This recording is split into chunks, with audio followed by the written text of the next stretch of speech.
going on, guys? Back in here with another video. This video I want to talk about scale. And what you see on the screen are three different scales of cars.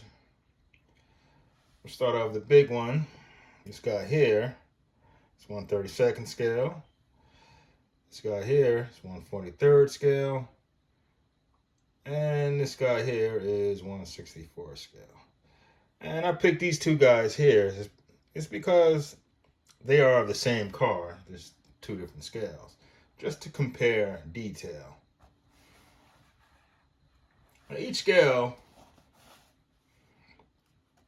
has its advantages and disadvantages. As far as advantages, I'd say the 1/32nd scale has the most. 1/32nd scale, you have a vastly superior car selection, as there are far more cars available in this scale. You have detail, the cars that have greater detail, and digital.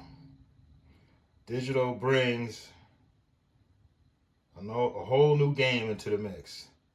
With digital, you can change lanes, make pit stops, race conditions. So it brings a lot to the table. A disadvantage is space. And this track here, this brand is Carrera, and it will accommodate 1/24 scale cars, which I don't have one to display because I'm not interested in that size of a car. They are pretty big. So the footprint for this track is massive. It takes up a lot of space. So for me, that is the major downfall of 1/32nd scale. You can get a smaller track like Scale Electric, which takes up less space. But even still, Scale Electric track is probably about the same footprint as a 4-lane 1/64 scale set. So it's big. 1/43rd, this guy here,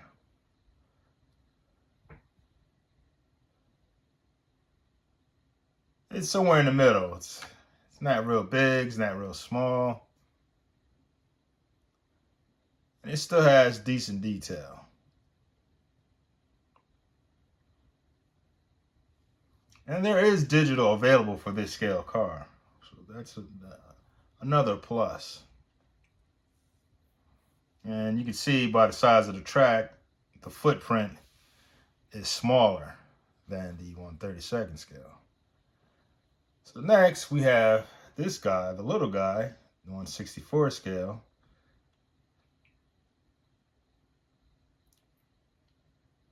Which is the smallest of them all. The main advantages that this scale has is, number one, the footprint. You see the track is definitely much smaller than the other two.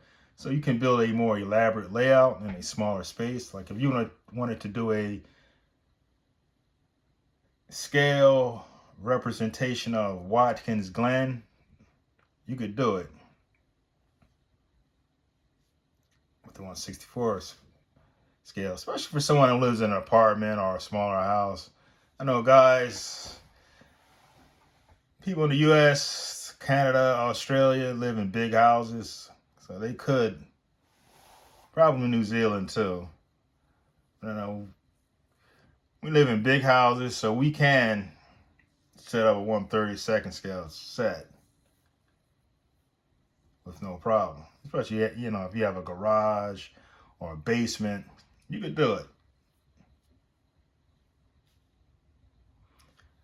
The downsides with this car or this scale is detail. Cars usually don't have as great a detail as the larger scale. car selection, there's not as many cars available, which is also a problem with the 143rd. There's not that many cars available. But I'd say 164 has more cars available than the 143rd. A lot of them, I don't like the way they look because of the detail. A lot of guys that I know that stop racing HO scale cars is because of detail and digital.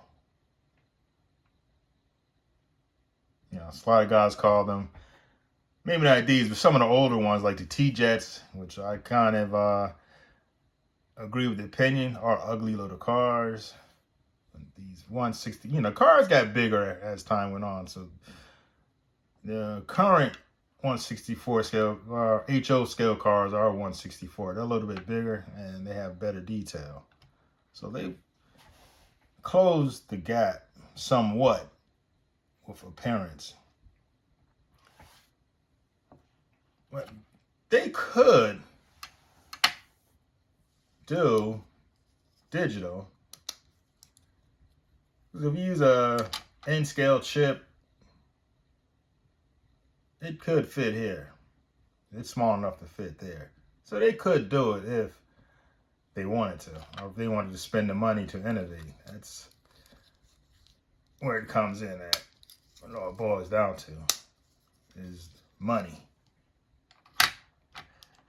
Which I would assume they could just adopt the system that already exists and just use a smaller chip so they don't have to spend a whole bunch of money. You know, license the technology from like Slide It or something like that. So it could be done, just something to think about.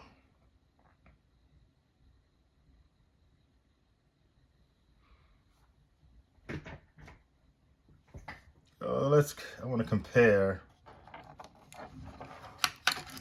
these two guys for detail. Now, if you look at it, the little guy, he's pretty good. It's a good looking car. But the bigger car has the better detail. You can look at the driver. The driver has better detail. He has arms. And on the smaller guy, he doesn't have arms.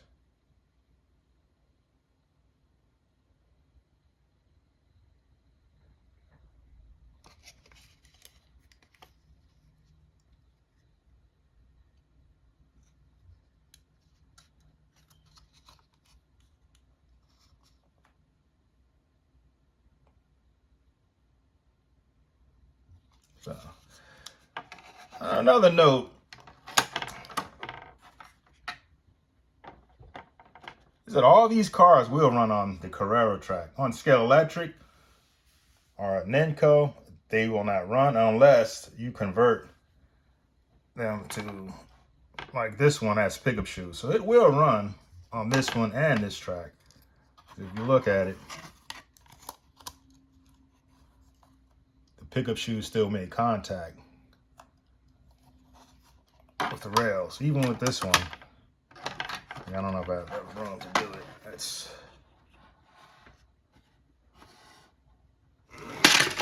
Yeah, that guy doesn't have traction magnets, but you still could. It still made contact. Let me get this guy back on screen.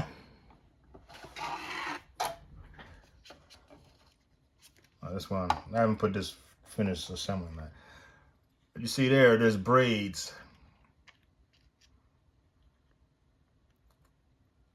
And you could convert this to braids if you wanted to.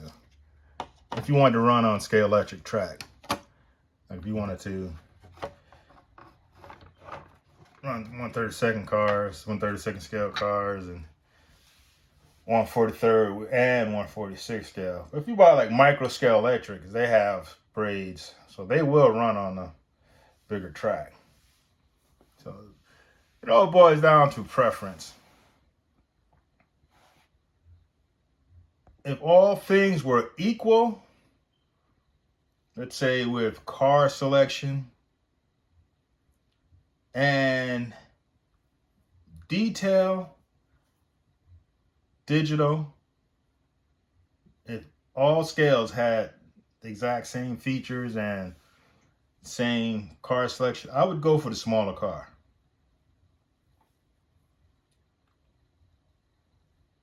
Because I like the more elaborate layouts. And I do like slots and trains. So I would go for the smaller car. But that doesn't exist. That's in the fantasy world. In the real world, the 1/32 scale is the king.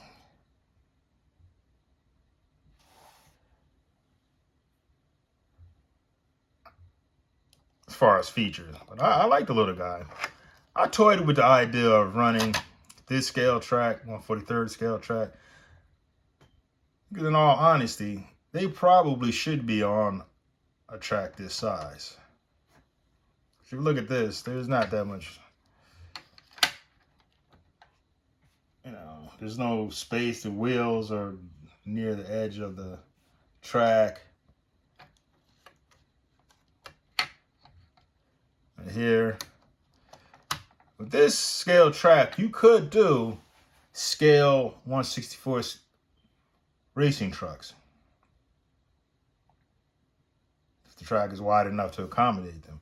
Whereas here, it would not.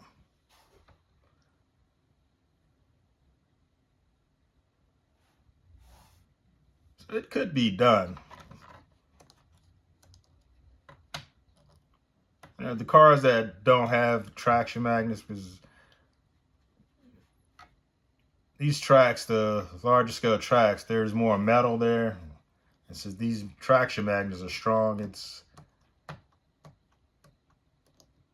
a lot of pull there.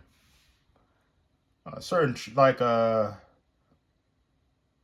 T-Jets run pretty good on these, or a magnet track, something where the magnets aren't that strong. They run pretty good on the larger scale tracks. So that's something to consider when you choose which scale. So if you ran with this track, you could run all scale cars on it if you wanted to. So that's another advantage. You could do it. This one, you could run 1/42 scale and 1/43 scale and 1/64. And on this guy here, you're limited to this size car. That's it. So let me know, guys, what you like. Maybe you like all scales and you have space for all of them. Or you like the 1/43 better. Or maybe you like the 1/32 scale better. Anyway, drop a comment below, like, subscribe, and share. And I will talk to you guys in the next video.